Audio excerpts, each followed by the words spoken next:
இலங்கையில் உள்ள பிரபல்யமான காலணிகள் உற்பத்தி செய்யப்படும் நிறுவனம் ஒன்று தமிழீழத்தின் தேசிய மலரான கார்த்திகை பூவினை இழிவுபடுத்துகின்ற செயற்பாடுகளில் இறங்கியுள்ளது. குறிப்பாக அந்த நிறுவனத்தினால் புதிதாக தயாரிக்கப்பட்ட ஒரு காலணி வகைகளில் கார்த்திகை பூவின் படத்தினை பொறித்து அதனை விற்பனைக்காக தற்பொழுது வெளியிட்டு வைத்துள்ளனர். இந்த சம்பவமானது ஒட்டுமொத்த தமிழ் மக்களுடைய உணர்வுகளையும் இழிவுபடுத்துகின்ற ஒரு செயற்பாடாக உள்ளதாக தற்பொழுது குற்றஞ்சாட்டப்பட்டுள்ளது. மேலும் இந்த காலணி உற்பத்தி நிறுவனத்துக்கு எதிராக மக்கள் திரும்புகின்ற ஒரு சந்தர்ப்பமாகவும் இது அமைந்துள்ளது. குறிப்பாக தமிழ் மக்கள் மத்தியிலும் தமிழ் அரசியல்வாதிகள் மற்றும் சமூக மட்டங்களிலும் இருந்து இந்த நிறுவனத்துக்கு எதிரான கடுமையான எதிர்ப்புகள் தற்பொழுது வெளியிடப்பட்டு வருகின்றது. இது சம்பந்தமாக மேலதிக தகவல்களை தொடர்ந்து வருகின்ற வீடியோ பதிவில் பார்க்கலாம். வணக்கம், இது ஜேசட் தமிழ் ரிப்போர்ட். எமது தளத்திற்கு புதிதாக வருபவர்கள் எமது தளத்தினை சப்ஸ்கிரைப் செய்து வைத்துக் கொள்ளுங்கள். அவ்வாறு செய்தால்தான் நாங்கள் தருகின்ற ஒவ்வொரு வீடியோவில் குறிப்பிடப்படுகின்ற புதிய தகவல்களை நீங்கள் உடனுக்குடன் அறிந்து கொள்ளக்கூடியதாக இருக்கும். ஒரு தேசத்தின் வரலாறுகளை அல்லது பண்பாடுகளை சித்தரிக்கின்ற அல்லது வெளிப்படுத்துகின்ற பூக்கள் அந்த தேசத்தின் தேசிய மலராக பிரகடனப்படுத்தப்படும்.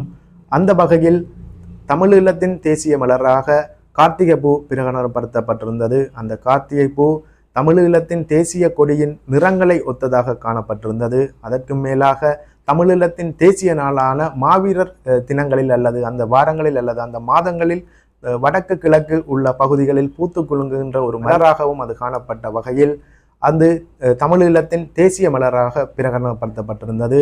தமிழீழ விடுதலை புலிகள் காலத்தில் அந்த தேசிய மலரான கார்த்திகை பூ தேசிய கொடிக்கு ஒப்பான மரியாதை கொடுக்கப்பட்டு பேணி பாதுகாக்கப்பட்டு வந்திருந்தது.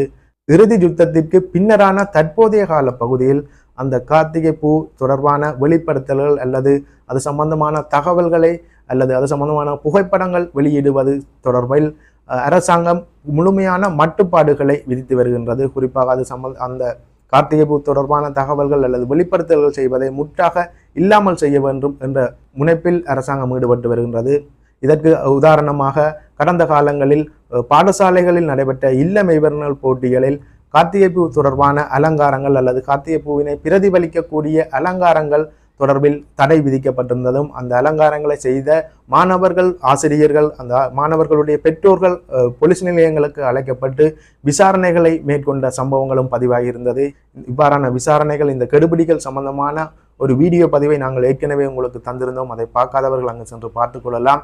இந்நிலையில் தான் இலங்கையில் உள்ள முன்னணி காலணி உற்பத்தி நிறுவனமான DSI தற்பொழுது கார்த்திகை பூவினை இழிவுபடுத்துகின்ற ஒரு செயற்பாட்டில் இறங்கியுள்ளது. குறிப்பாக தாங்கள் புதிதாக உற்பத்தி செய்த ஒரு காலணியில் தமிழீழத்தின் தேசிய மலரான கார்த்திகை பூவின் படத்தினை பொறித்து அதை விற்பனைக்காக தற்பொழுது வெளியிட்டு வைத்துள்ளனர். இந்த DSI நிறுவனம் தென்னிலங்கையைச் சேர்ந்த பெரும்பான்மை இனத்தைச் சேர்ந்த ஒருவருடையது.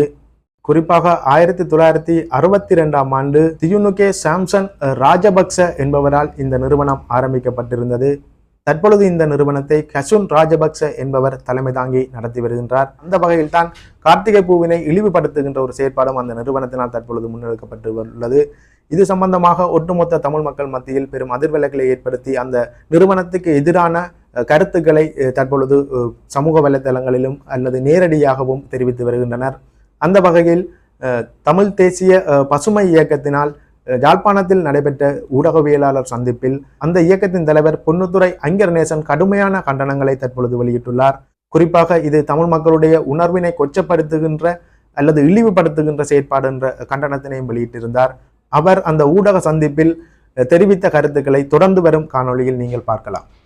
கார்த்திகை பூ வெறும் பூ அல்ல, தமிழ் மக்களினுடைய வாழ்வியலில், பண்பாட்டில், தமிழ் தேசிய அரசியலில், உணர்வுகளில் இரண்டர கலந்துவிட்ட ஒரு உயிர்ப்பு. தமிழ் மக்களுக்கும் கார்த்திகை பூவுக்கும் இடையிலான இந்த நெருக்கமான பிணைப்பு DSI நிறுவனத்துக்கு தெரியாத ஒன்று அல்ல. தென்னிலங்கையில் இயங்குகின்ற இந்த DSI பாதணி உற்பத்தி நிறுவனம் தற்போது கார் செருப்பில் கார்த்திகை பூவை பொறித்து விற்பனைக்கு விட்டுள்ளது. இதனை நாங்கள் வன்மையாக கண்டிக்கின்றோம். DSI நிறுவனம் சந்தைக்கு விட்டுள்ள கார்த்திகை பூ பொறிக்கப்பட்ட இந்த கார் செருப்புகளை விற்பனையிலிருந்து மீளப்பெறல் வேண்டும். தமிழ் மக்களினுடைய உணர்வுகளை புண்படுத்தியமைக்காக, காயப்படுத்தியமைக்காக தமிழ் மக்களிடம் வருத்தம் தெரிவிக்க வேண்டும், மன்னிப்பு கேட்க வேண்டும். அதுவரையில் தமிழ் மக்கள் டிஎஸ்ஐ நிறுவனத்தினுடைய உற்பத்திகளை கொள்வனவு செய்யாது புறக்கணிக்க வேண்டும் என்று சொல்லி நான் கேட்டுக்கொள்கின்றேன். டிஎஸ்ஐ நிறுவனம் இலங்கையில் அதிக அளவு காற்செருப்புகளை அல்லது பாதணிகளை உற்பத்தி செய்கின்ற ஒரு நிறுவனம். T Samson Industries Private Limited என்கின்றதனுடைய சுருக்கம்தான் டிஎஸ்ஐ. இது ஆண்டுதோறும் 24 மில்லியன் சோடிகள் பாதணிகளை உற்பத்தி செய்கின்றது. 25,000 பேர் வேலை செய்கின்றார்கள். இலங்கை பூராவும் அவர்களுக்கு விற்பனை நிறுவனங்களும் முகவர்களும் இருக்கின்றார்கள். ஆகவே ஒரு மிகப்பெரிய ஒரு நிறுவனத்திற்கு தமிழ் மக்களினுடைய உணர்வுகளில் இரண்டர கலந்துவிட்ட இந்த கார்த்திகை பூவை பற்றி தெரியாது என்று சொல்லுவதை நாங்கள் ஒருபொழுதும் ஏற்றுக்கொள்ள முடியாது. இது தென்னிலங்கையில் கோலோச்சி இருக்கக்கூடிய பேரினவாதத்தினுடைய ஒரு வெளிப்பாடாகத்தான் நாங்கள் இந்த செயலை பார்க்கின்றோம். அதனால் தான் எமது கண்டனங்களை நாங்கள் தெரிவிக்கின்றோம்.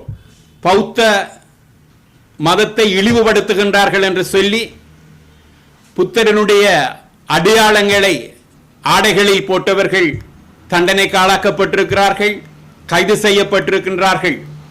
உடலில் சின்னங்களாக பொறித்தவர்கள் கூட இங்கே காவல்துறையினரால் கைது செய்யப்பட்டு அவர்கள் தண்டிக்கப்பட்டிருக்கின்றார்கள்.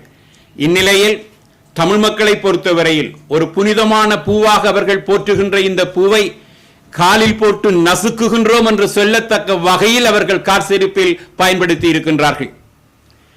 வடக்கில் கார்த்திகை பூவை மாணவர்கள் பயன்படுத்தினால் இல்ல விளையாட்டு போட்டிகளில் அந்த இல்லங்களை அலங்காரத்துக்கு பயன்படுத்தினால் அதனை இரும்பு கரம் கொண்டு, காவல்துறையின் கரம் கொண்டு அடக்குகின்ற அரசாங்கம் தென்னிலங்கையில் காலுக்கு கீழே மிதிபடுகின்ற அளவுக்கு இந்த கார்த்திகை பூ பொறிக்கப்பட்ட காற்செருப்புகளை அனுமதிக்கும் என்று சொல்லி சொன்னால் இந்த பேரினவாத அரசாங்கத்தினுடைய மனநிலையை நாங்கள் எல்லோரும் புரிந்து கொள்ள வேண்டும். ஆகவே தமிழ் மக்கள் ஒற்றுமையாக டிஎஸ்ஐ நிறுவனம் காற்செருப்பில் கார்த்திகை பூ பொறிக்கப்பட்ட அந்த செருப்புகளை விற்பனையில் இருந்து மீளப்பெற்று இது தொடர்பாக வருத்தம் தெரிவிக்கும் வரையில் டிஎஸ்ஐ நிறுவனத்தினுடைய உற்பத்திகளை புறக்கணிக்க வேண்டும் என்று சொல்லி நான் தாழ்மையுடன் கேட்டுக்கொள்கிறேன். இது போன்ற தமிழ் மக்களை சம்பந்தப்படுத்திய இன்னும் ஒரு வீடியோ பதிவில் உங்களை சந்திக்கின்றேன். நன்றி, வணக்கம்.